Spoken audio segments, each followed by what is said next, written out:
Salut à vous, très chers concitoyens célestes. Hérodias doit retourner à Utuéré. Un prophète prisonnier meurt.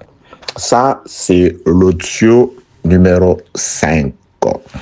Que la paix, la grâce, la miséricorde, l'amour, l'assistance et la bénédiction de Dieu soient votre partage au nom de notre Seigneur Jésus-Christ. Très chers compatriotes, nous sommes depuis un temps en train de parler sur l'enseignement de Jean-Baptiste à Hérode et Hérodias. À quoi ça consistait cet enseignement? Jean-Baptiste disent les Écritures, nous allons lire, à Hérode de pouvoir renoncer à son mariage avec la femme qu'il avait épousée, parce que cette femme-là était déjà mariée à son frère Philippe, qui régnait sur l'Iturée, qui était vivant. Donc, quand on parle des retours d'Hérodias à l'Iturée, Iturée est un territoire où régnait le vrai mari d'Hérodias. Le mari d'Hérodias était le frère d'Hérode. Donc, cette femme a quitté un frère pour un autre frère. Et elle a fait ces transferts-là. Et elle n'est pas descendue seule. Retenez, c'est très important, il y a beaucoup de choses prophétiques. Elle est descendue avec sa fille. Une fille avec laquelle, qui est la sienne, elle est venue de son vrai mariage et elle va utiliser cette fille-là pour assouvir son désir de vengeance vis-à-vis de la parole, vis-à-vis du prophète Jean-Baptiste. Hérodias est caché, m'envoie une fille. Elle est cachée. Hérodias, elle est cachée. On ne la voit pas. On voit juste une fille qui danse. On voit la fille s'éclipser et retourner, faire une demande. Un prophète meurt. Vous accusez Hérodias. Mais non, ce n'est pas Hérodias. Jean-Baptiste, non, ce n'est pas Hérodias. Nous avons vu un soldat tuer Jean. Mais non, le problème de la mort des gens n'a pas commencé sur la terre. Il y a eu une fête quelque part. La décision que vous avez vue en prison a été prise lors d'une fête en bas. Donc nous, on a juste vu vous avez juste vu les actes. Vous ne pouvez pas juger si vous ne restez qu'à ce que vous avez vu en prison. Donc, pour comprendre l'origine de la mort de Jean-Baptiste, il faut avoir une oreille sur ce qui s'était passé dans le palais, quelque part là-bas. Oh. Donc, la mort que nous avons vue, oui, la mort de Jean-Baptiste n'est que les conséquences des événements qui se sont déroulés dans un palais quelconque. Oui, bien aimé, parfois tu vis les conséquences des décisions qui se prennent ailleurs. Toi, tu n'es pas là, tu ne sais pas. La journée, tu trouves peut-être que les choses ne marchent pas, que la vie se complique. Oui, il y a une fête, il y a des réunions, des conseils des hommes, soit des ténèbres, qui se décident quelque part. Oui. De même qu'il y a les conseils de Dieu, parce que nous, les enfants de Dieu, nous vivons les conséquences ou l'exécution, la mise en pratique des décisions qui ont été prises pour nous, à notre faveur, dans le conseil de Dieu.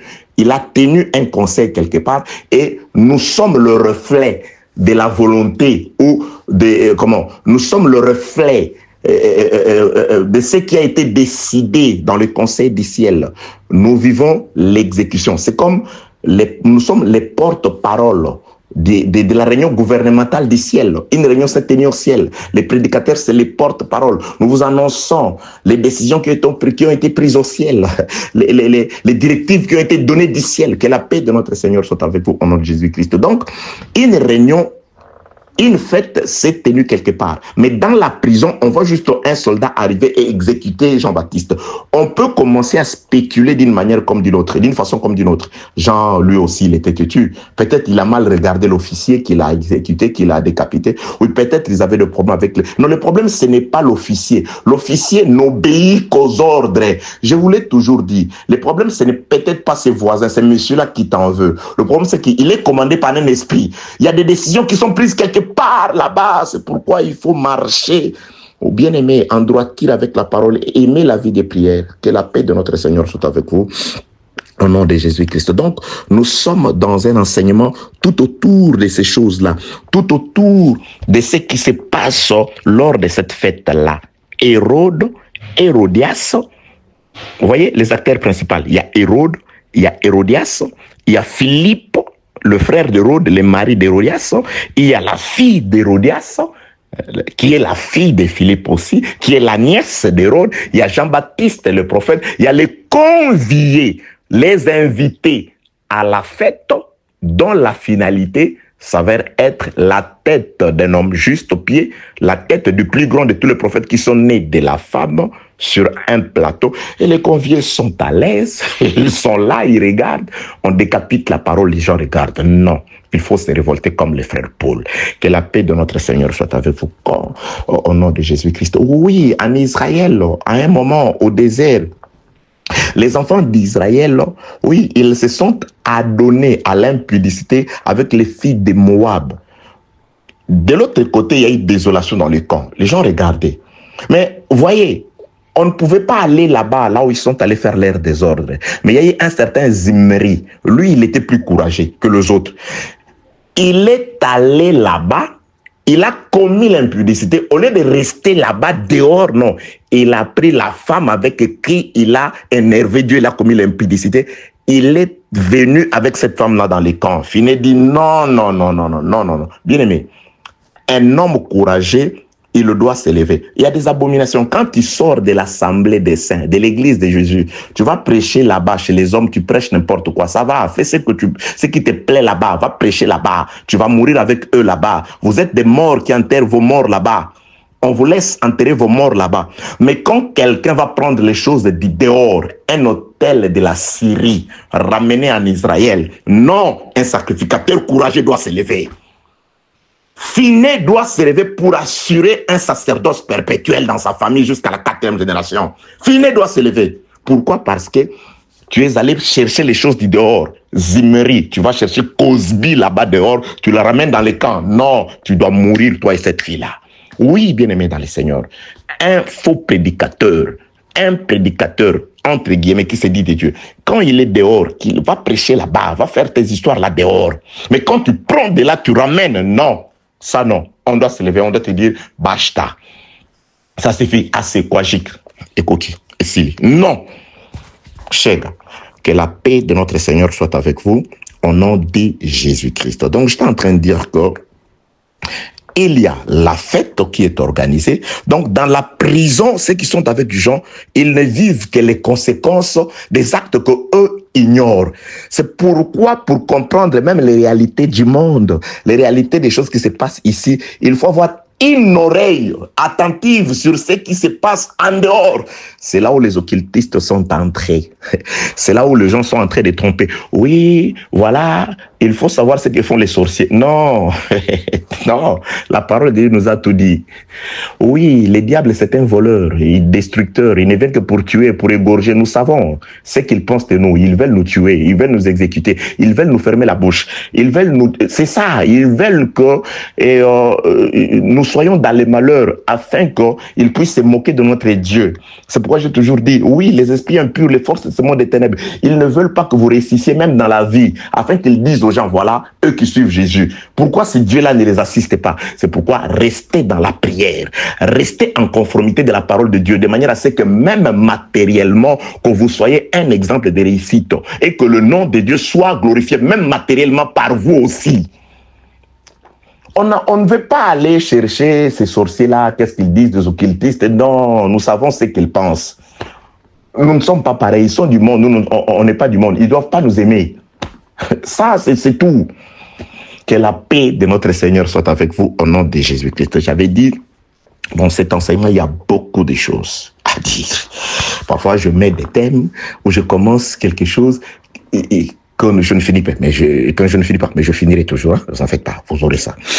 Grâce à Dieu par vos prières, qu'il nous accorde la santé, la force et la disponibilité. Il le mettra, parce qu'il nous a appelés pour ces choses, pour vous dire ces choses, pour vous enseigner ces choses. Que Dieu vous bénisse au nom de Jésus-Christ.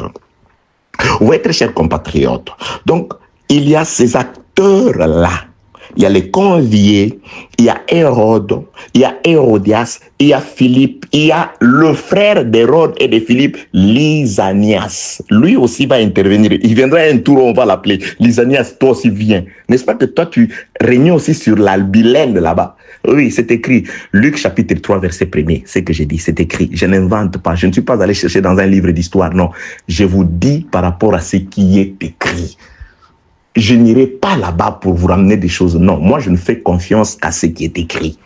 Donc, cette histoire de Abilène, Lysanias, Hérode les tétrarques, Philippe les tétrarques, Lysanias les tétrarques, Ponce Pilate qui règne sur Jérusalem, c'est écrit dans les Saintes Écritures. Luc chapitre 3, verset 1er.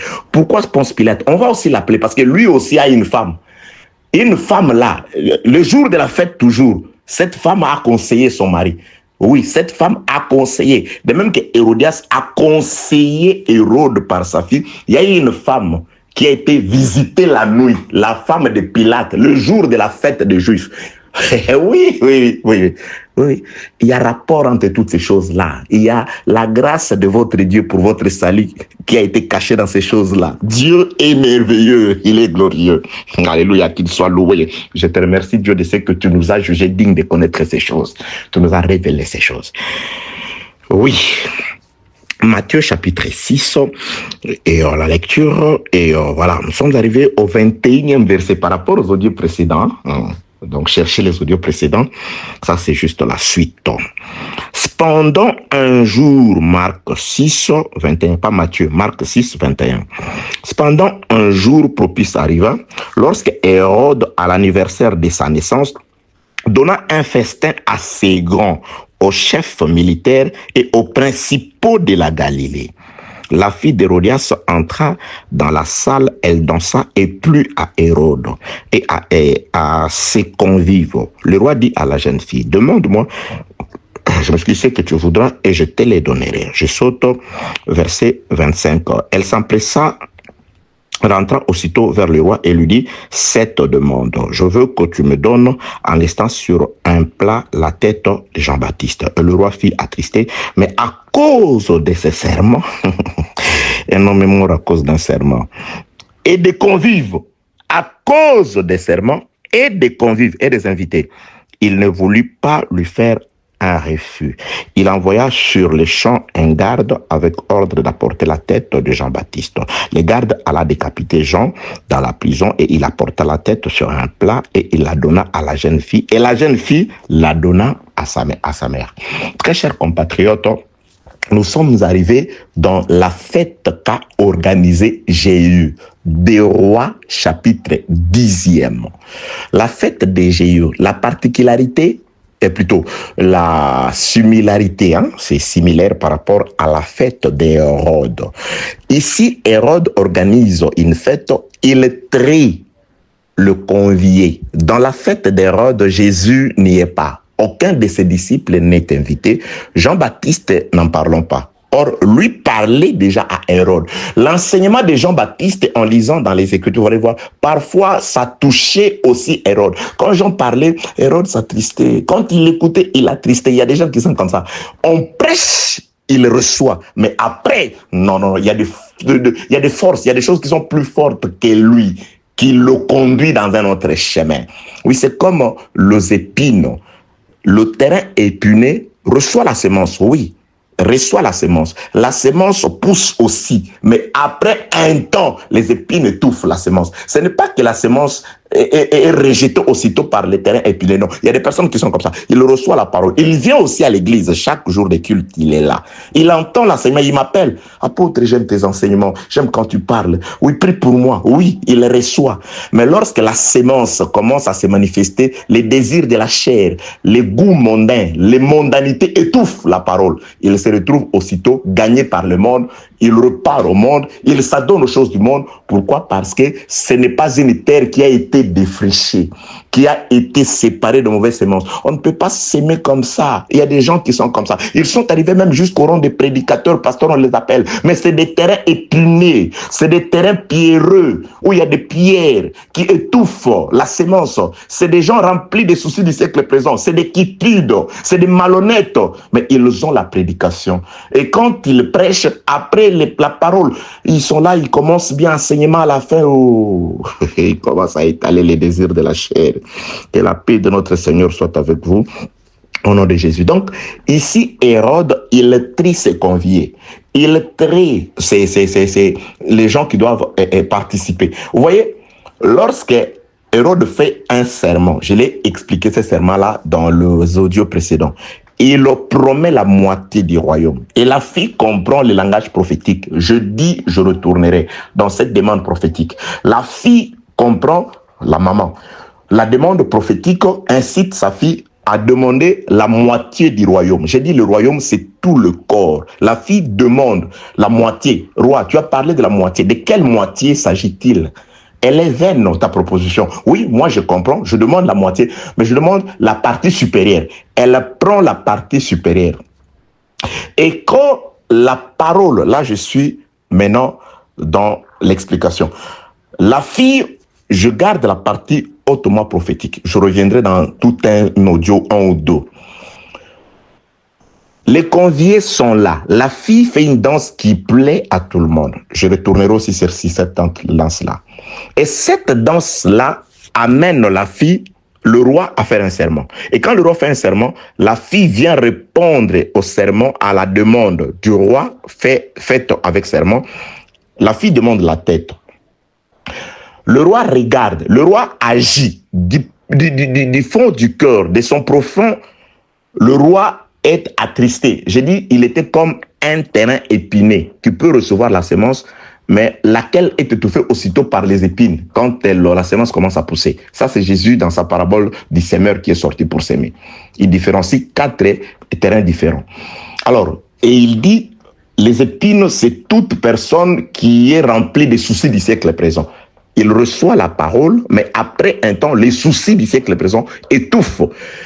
Hérode recevait avec tristesse les enseignements des gens. Mais il était dépassé par quelque chose de plus fort que lui. Et là, les Écritures disent, à cause du serment, Jésus meurt aussi à cause du serment. Je retournerai. Parce que vous allez vous rendre compte que la même fille d'Hérodias qui a fait décapiter Jésus, c'est la même fille qui fera aussi que l'agneau soit immolé. C'est la même fille, dans le même esprit en quelque sorte. Vous allez comprendre par la suite. Que la paix de notre Seigneur soit avec vous au nom de Jésus. Donc, très chers compatriotes, il se passe que Jean-Baptiste et Hérode, voyant la danse, par serment, il fait une proposition. La fille s'en va demander sa maman. Et quand elle retourne, elle vient demander la tête des gens. Le prophète, le roi Hérode sait que ce que je vais faire n'est pas bon. Mais à cause des invités, à cause des conviés, c'est pourquoi j'ai parlé du tri par rapport aux conviés. Il y a de ces assemblées-là. On décapite la vérité, ils sont là, et il y a de ces pasteurs-là. Ils savent que je ne dois pas enseigner comme ça.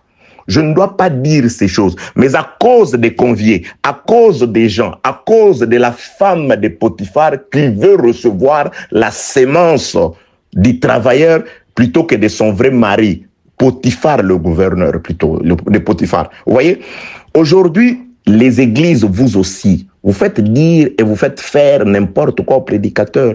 Vous demandez à tout le monde de voler.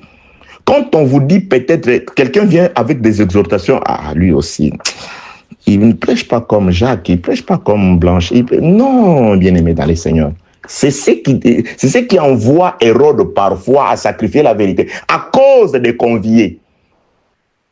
Parce que le frère Paul, voyant ces tons, il dit, les gens refuseront d'écouter la saine doctrine. Ils auront la démangeaison d'entendre les choses agréables à l'oreille, qu'on leur dise des choses qu'ils aiment. Et ces choses sont entrées malheureusement dans certaines, entre guillemets, assemblées, dites assemblées des saints. On commence aussi à former un groupe de gens. Vous êtes pour que ça devienne comme ces églises où des faux prophètes, oui. Non, pourquoi les gens aiment ça? Ah, à cause des conviés. C'est écrit. Attendez, nous allons lire. Nous allons lire. Verset 24, Marc 6, étant sorti, elle dit à sa mère, que demanderai-je? Et sa mère répondit, la tête de Jean-Baptiste. Elle s'empressa de rentrer aussitôt vers le roi et lui fit cette demande. Je veux que tu me donnes à l'instant sur un plat la tête de Jean-Baptiste. Et le roi fit attrister. Vous voyez, le roi fit attrister. La parole attriste le roi, attriste cet homme-là. La parole de Dieu t'attriste. Mais cet homme-là, il entend la parole. Cette sœur-là écoute la parole. Mais à cause de la beauté de celui avec qui il ou elle fait la fornication, il ne peut pas se... C'est-à-dire le désir de la chair. Oui, parce que c'est cet homme-là qui est un homme marié ou avec qui ils ne sont pas légalement mariés. C'est cet homme-là qui assure ses désirs, qui assure ses débuts de moi, qui lui procure un peu de la valeur à la manière des hommes. Il va étouffer la parole. Vous voyez? Il y a des gens qui sont comme ça. Ils écoutent l'évangile. Mais parce que là où il va, dans cette église d'hommes-là, on lui a fait des honneurs, de place. Et à cause des hommes. Vous voyez Jean-Baptiste Hérode ici. Verset 26. Le roi fit attrister. Donc, Jean doit mourir. La parole doit être brisée. Non. Le roi fit attrister. Mais à cause de ses serments et des convives, il ne voulut pas lui faire un refus. À cause du serment, il a prêté serment comme pasteur, comme ministre. Il est reconnu comme tel. Il est déjà reconnu comme une fille qui a beaucoup d'argent, qui se déplace en voiture. Mais si je refuse cet homme-là, si je brise cette relation-là, si je me sépare de cet homme-là qui est marié, ou si je refuse cette femme-là qui m'entretient, comment je suis déjà à cause de ce que le monde sait que je suis. Mais si je renonce au ministère, pendant que je me rends compte, après avoir écouté que je n'ai pas le ministère, j'ai été formé par compromis par les hommes.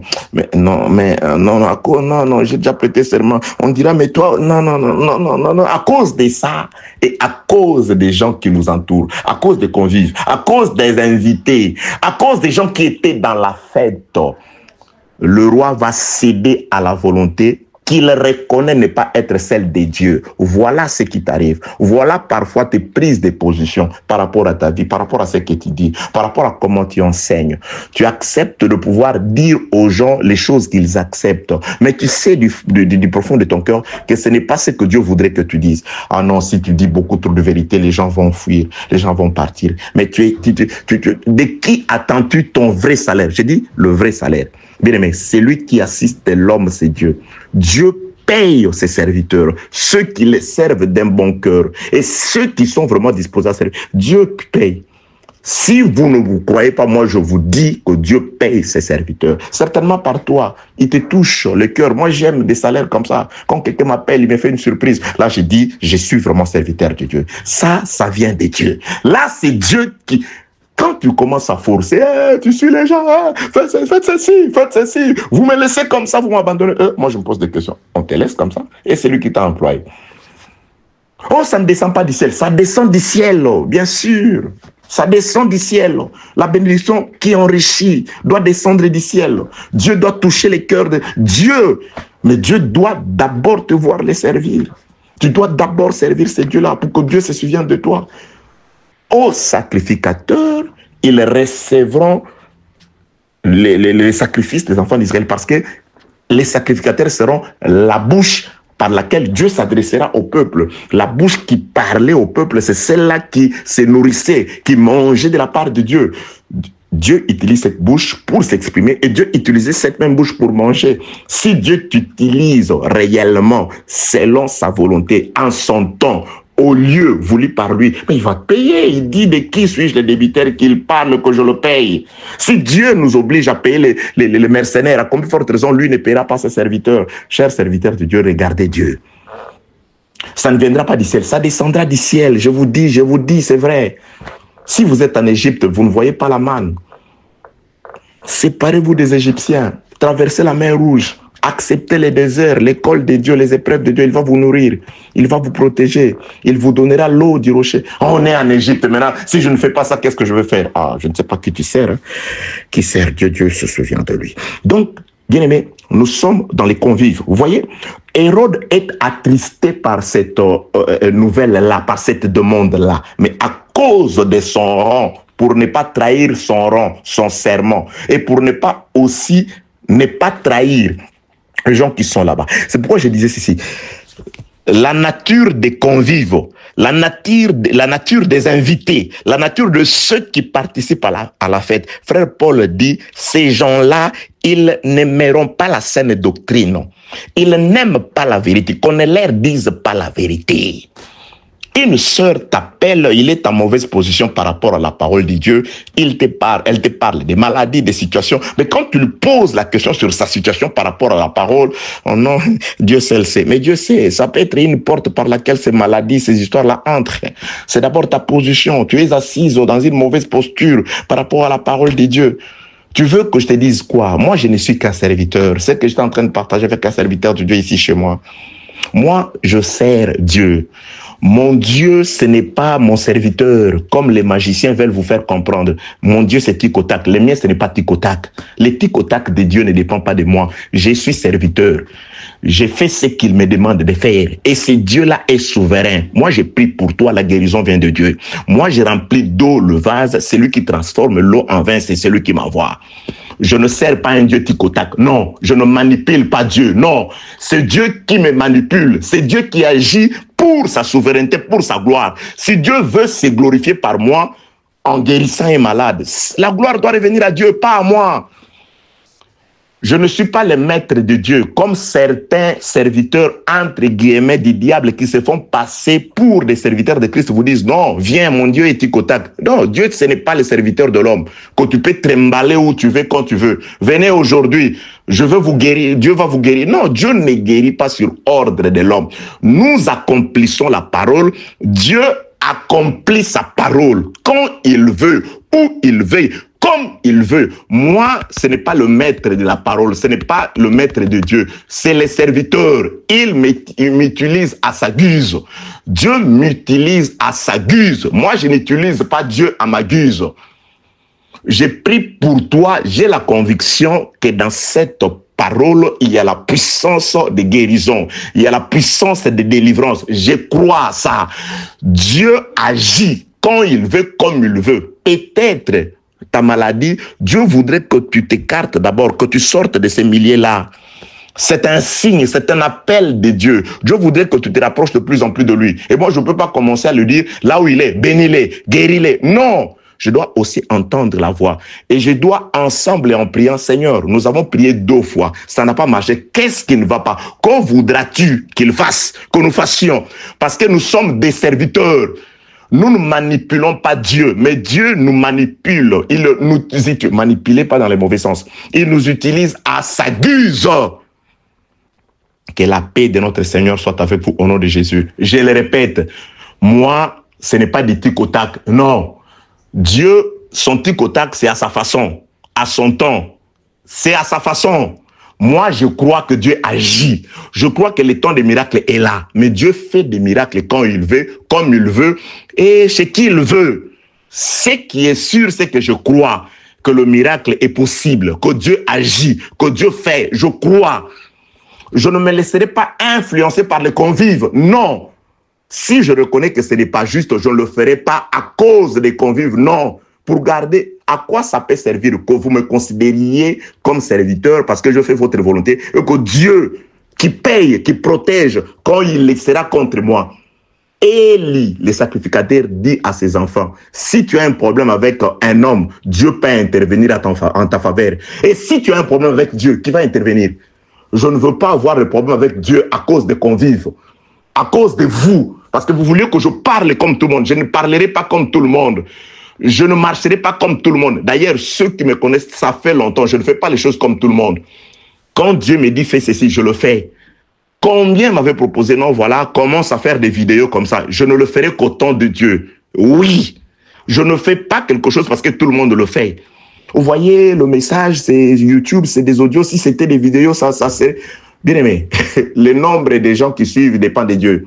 Je suis déjà content que par moi, Dieu ait évangélisé même les contrées les plus reculées que je ne pouvais même pas arriver. Je ne sais même pas où se trouvent ces ambassades de ces contrées-là. Mais les gens m'appellent de ces contrées-là à partir de ces messages audio. Ils glorifient Dieu. Je suis très content et très fier de ce que Dieu fait.